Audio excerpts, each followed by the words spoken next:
Good morning. இன்றைக்கி ஒரு யூஸ்ஃபுல்லான டிப் பார்த்துலாம். தேங்காய் பால் சாதம் செய்கிறதுக்கு தேங்காய் பால் எடுப்போம் இல்லையா? ஸோ அந்த பால் ஈஸியாக எப்படி எடுக்கிறதுன்னு பார்க்கலாம். இந்த மாதிரி ஒரு மெஷ் பேக் எடுத்துக்கோங்க. ஸோ இந்த பேக்கில் வந்துட்டு ஆஸ் யூஷுவல் எப்பவும் போல் நீங்கள் தேங்காவை தண்ணி ஊற்றி அரைச்சி எடுத்துகிட்டு இந்த மாதிரி இந்த பேக்கில் ஊற்றி நீங்கள் பிழியும்போது சூப்பராக வந்து பாலெல்லாம் வந்து இறங்கிடும். கொஞ்சம் கூட திப்பி வந்து பாலில் சேராது. ஸோ தேங்காய் பால் எடுக்கிறதுக்கு இன்னொரு மெத்தட் வந்து பார்த்திங்கன்னா, மாவு சல்லடை இருந்ததுதான் இந்த மாதிரி சல்லடையை ஒரு அகலமான பாத்திரத்தில் வச்சு நீங்கள் தேங்காய் பால் கொட்டிட்டிங்கன்னா சூப்பராக பால் வந்து இறங்கிடும். கொஞ்சமாக அழுத்தம் கொடுத்தா போதும்.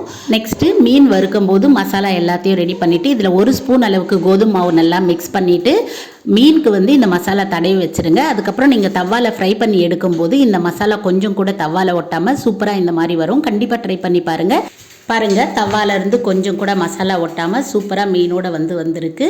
இந்த டிப்ஸ் உங்களுக்கு பிடிச்சிருந்தா மறக்காமல் லைக் பண்ணி சப்ஸ்கிரைப் பண்ணுங்கள். உங்கள் ஃப்ரெண்ட்ஸ் அண்ட் ஃபேமிலிக்கு ஷேர் பண்ணிக்கோங்க. பாய்.